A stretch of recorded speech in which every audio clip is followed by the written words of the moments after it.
the silver lining, although ALS is so terrible, it's given us the time to be together and to reflect and share all of these happy memories with each other, because you do have that time frame, although it is kind of vague, you kind of know what's coming. And to have that special family time, it really has brought our family a lot closer than we ever would have otherwise.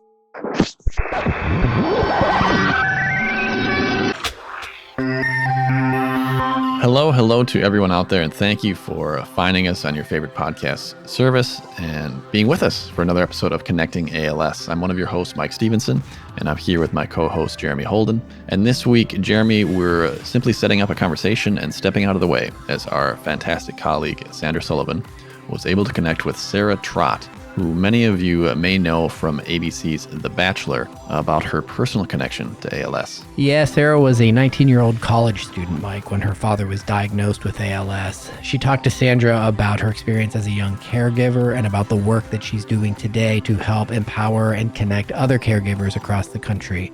Like so many stories of ALS, Sarah's is all at once heartbreaking and inspiring as we hear about how she's using her influence in the fight against ALS. Let's listen to Sandra and Sarah's conversation now. Hello, everyone. My name is Sandra Sullivan, and I'm so happy to be with you today on Connecting ALS. I'm subbing in for Mike and Jeremy today, but have no fear, they'll be back next week. I'm very pleased to welcome today's guest. She recently brought a great deal of attention to ALS and to the challenges and choices that ALS caregivers face. She's an ALS warrior and advocate, and she was a fan favorite contestant on The Bachelor. Welcome, Sarah Trott. Hi, thank you for having me. It's an honor to be here. Thank you so much for joining us today, Sarah. I want to start at the beginning of your family's journey with ALS. Can you share with us a little bit about that? Yeah, it's been a long journey. It's been a tough journey, but it's brought my family really close together. I was 19 when my dad was diagnosed with ALS. I was a sophomore in college at the University of Missouri and always had a really close relationship with my parents and my family. And it was hard being far away, in the middle of the country, being from San Diego, going so far and being away from my family. And hearing this news made it feel like I was even farther away from them. It was pretty devastating. And when I first heard the words ALS, I really didn't know much about it. I knew about the Ice Bucket Challenge, but when we first got this diagnosis, the first thing I did was go to Google and Google, what is ALS? And I remember exactly where I was, just scrolling through Google and educating myself. And I think so many people have done that same thing, scrambling and freaking out and having that just pit in your stomach, that awful pit in your stomach, realizing that this is a fatal illness, that there is no cure, and you feel helpless. And those feelings feel really fresh, even though it was 5 years ago. It's still really fresh in my mind and my heart. And that's kind of what it was like at the very beginning. Sarah, you said you were in Missouri then, and your family was in San Diego at the time of your dad's diagnosis. How hard was that to be across the country, in the middle of the country, when you found out about the diagnosis? Did you fly home? Did you talk on the phone? How did that unfold? Yeah, we talked on the phone, and I, booked a flight out to San Diego, and we had been noticing some symptoms leading up to this. So we weren't quite sure what it was. My dad having some difficulty articulating his speech, having some difficulty with his knee and walking, and maybe that was just a former knee injury resurfacing for him. And trying to, paint a picture of what exactly is happening to Dad, because we weren't sure. And we got this diagnosis thinking maybe it would be PLS, which is a lesser form and a longer life expectancy. And then hearing it's ALS, was really difficult, a hard pill to swallow. So I remember thinking, should I drop out of school? What's going to happen? The life expectancy is 2 to 5 years. What does that mean for my dad? And what does that journey look like? And I just remember knowing for certain his life and my family and my life would be dramatically different from that day moving forward. Now, you mentioned that you were just 19 when your dad was diagnosed. You spoke to this a little bit, but typically at 19, that's when young adults are busy with college, contemplating a career path, looking forward to experiencing all the other of life's milestones. How is that different when your parent has a terminal disease like ALS? You talked about that a little bit earlier, but I know that you're not thinking about yourself at the time, but that can't help but enter into what you're thinking about in the future, what your plans are. Yeah, I think for many 19-year-olds, you're just embarking on this really exciting upcoming decade of your 20s, and you're maybe in college or working or not living at home for the first time, and you get this taste of freedom and all of the opportunities that are just at your fingertips, which is a beautiful thing. And for many people at age 19, this is the last thing you ever think of happening to you. You're worried about relationships or jobs or who knows what. But healthy parents, for most people, it's just how it is. Your parents are healthy. Maybe you've experienced the loss of a grandparent or a great grandparent, but not a direct, close family member like a mom or a dad. So I remember finding it pretty difficult to lean on my peers because not a lot of people had been through what I had been through or experienced what I was going through. And it felt really lonely and confusing and really, really sad. And of course, friends try to comfort you, but they haven't been through that position maybe. And that's why I think it's so valuable to connect with other people who have gone through what you're going through. And I remember not searching for or utilizing resources just because maybe I wasn't proactive enough, but I didn't even know what resources were out there. And it felt really isolating that this was just me and my dad and my family going through this, and nobody else understands what we're going through. But really, in the past 5 years, I've educated myself, and my family has gotten to know our local ALS chapter and now the national ALS organization. And this goes for not just ALS, but lots of other diseases and illnesses, that there are resources out there, and it doesn't have to be, an isolating experience. Oftentimes it may feel that way, but there are people who want to help, and there are resources accessible, which I didn't know about at the beginning of this journey. And now, looking back, I'm hoping to share some of those with people who are at the starting point of this journey. Well, you've started a Facebook group for young caregivers, as a matter of fact. What are you seeing as a result of that?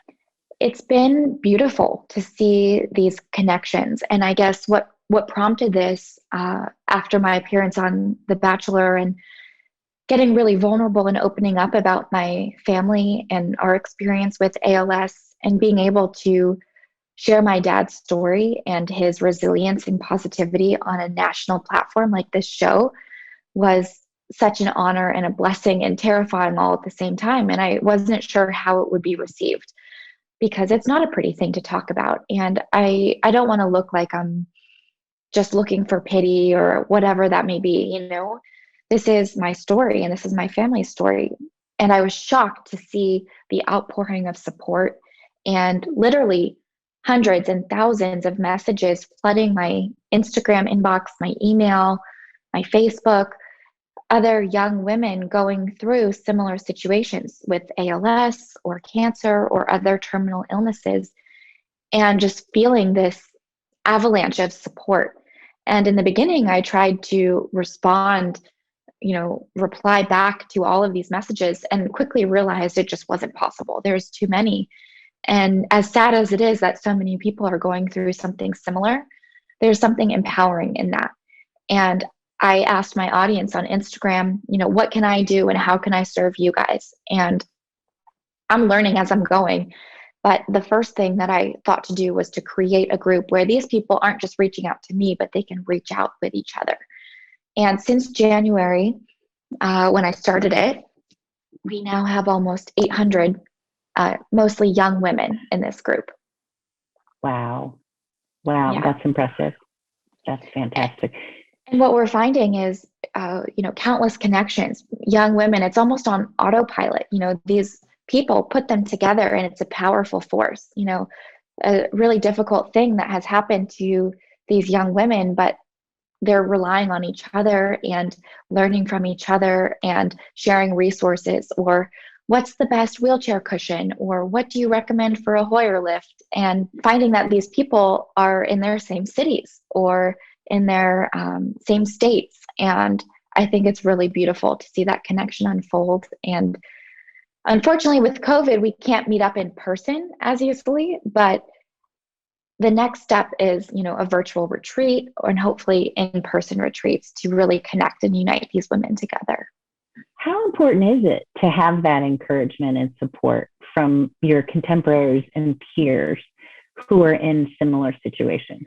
It makes all the difference because, there's only a certain point where you can get comfort from your friends or your family, but to know that somebody else is going through something similar, it can be really comforting. And to seek help, especially with therapy or other people that have been in your situation, it makes all the difference. And I didn't do enough of that in the beginning, in the first couple of years. My mom didn't do enough of that. And my sister, we didn't seek help or ask for help or connect with others. And I can't go back and rewrite history, but I can take my experiences and share that with others in hopes that they learn from the good and the bad of what we went through, and hopefully it makes a positive impact on their journeys. Well, your story has really started a conversation about the need for more support for young adult caregivers. You're working with ALS Association, you're working with your local chapter in San Diego to expand resources and programs for young adult caregivers. How does that feel? It's exciting and surprising, and it feels like a calling. It really does. It has happened so organically, and I never imagined 5 years ago that I would become a spokeswoman for ALS, or I would be able to put a family and a face to ALS. But I'm realizing just how powerful that is. And I feel honored to be in this position. And I really do see young women looking up to me, which feels incredible and a little stressful at times. And I feel the pressure of it, but I try to be as transparent and vulnerable as possible. And admittedly, I'm not perfect, and my family's not perfect by any means. We've had to go through so many growing pains, understanding ALS and finding the best ways to battle this disease. But yeah, it's empowering, and I feel the strength of this community, and I'm realizing the ALS community is incredibly resilient and wants to find a cure, and we will find a cure. Sarah, I think your authenticity comes through in what you do, and I think that really resonates with other people in your age group, other young adult caregivers, caregivers really of any age. So how does your family feel about what you've done and how much attention and awareness you've brought to the disease? They are so grateful and just so happy that they can, hopefully be a light and inspire other families as well. My dad is an incredibly positive, optimistic, resilient person. He is so determined, and, he won't let this break his spirit. And ALS can slowly break down his body, but people every day, strangers and friends and family and doctors, are so impressed with my dad's resilience and how he continues to be positive and optimistic despite this horrible, horrible thing that has happened to him. And so I think they just feel grateful that they can share, our family story with the rest of the world in hopes that it inspires someone or encourages someone to stay strong and to fight this. Because I'm sure for many people, you just want to give up, that ALS is too big, that we can't fight this and there's no hope. And that's not the case. There is hope and there are resources and we will find a cure one day. It's just a matter of uniting everybody and getting that message across. That's great. Sarah, May is ALS Awareness Month. Are there any recommendations that you have or suggestions for the community as to how to help create awareness in May? I think first and foremost, just talking about ALS. Sometimes people feel uncomfortable talking about ALS or their experiences with it, but really sharing what is ALS and how it's either impacted you or your family is just a starting point. And I think also, personally on my platform, I want to spread awareness as much as possible and also offer connection and support with my community. And I want to create virtual retreats and virtual workshops. So with COVID right now, we can't meet in person, especially caregivers who are looking after somebody with a compromised immune system. But I'm hoping to create virtual workshops with meditations and bring together a lot of people that are going through ALS and sharing resources, and also sharing that beyond the ALS community, people who may have heard of the Ice Bucket Challenge a few years ago, but are reminded again in May, what is ALS and how you can support somebody in your community, and whether that takes shape as a financial donation or, just realizing that maybe a neighbor is dealing with ALS and their family is going through this. And maybe that looks like making a meal for somebody or offering companionship to somebody who is a caregiver. It doesn't just have to be financial help, but there's lots of ways to support ALS and to show support for ALS. So just talking about it first and foremost is the most important thing. Let's talk a little bit too about the ideas and that you're thinking about to help young adult caregivers. What does that look like when you bring people from across the country together who are in the same situation that you're in right now? What are you envisioning? I'm envisioning virtual workshops where we can connect remotely. With COVID right now, it's pretty difficult to meet up in person. Ultimately, one day I would love to have a retreat, a weekend retreat where caregivers can take some time for themselves to do meditations and workshops and seminars and hear from inspirational speakers and connect and unite with other people going through similar circumstances. I think it's a unique demographic, the age group of your early 20s, mid 20s, going through something as serious as ALS, and to find resources that are really tailored to this unique group of young men and women is really special. So right now that looks like virtual workshops and meditations and sharing resources over the internet and Zoom calls, but hopefully one day in person so these people can share hugs and comfort in person. I think that is really meaningful. I have to confess that years ago, at the same age that you were when you found out about your dad's diagnosis, I became a caregiver for a parent with terminal illness. And this is how old I am. But back then there was no social media, so there was no way to connect. There weren't Facebook groups. How important has social media been in providing a place for people to talk to one another and share these experiences? Social media is such a powerful tool. It has become integrated into our lives. And for people who can't meet in person, but are feeling isolated or lonely, it's a great way to connect with other people and also to get resources for help, such as meeting like with a therapist or somebody, to have a Zoom workshop or a seminar. There are all these resources available and out there, but it's just a matter of finding them and being aware of them. And sometimes it's hard to seek them out on your own. I know I didn't do that when I first heard about my dad's diagnosis. But if we can raise more awareness and have really tailored workshops that are meaningful and educational, I think that's really important. And social media can be a dark place sometimes. It's difficult. You see seemingly perfect lives on Instagram or social media. But if we can create this movement where we're talking about the realities we're facing and connecting and uniting with other young women that are also caregivers or dealing with these stresses and finding the best ways and practices to get around them and to fight ALS, I think that is really powerful and encouraging. So social media is game changing, and I couldn't imagine how difficult it would be. And I'm sorry about your experience going through that. But I'm sure now in your role with ALS, you're able to take a lot of the lessons you learned as a caregiver and pass those along to others, which is incredible. So what is next for you, Sarah? What are your plans for this year?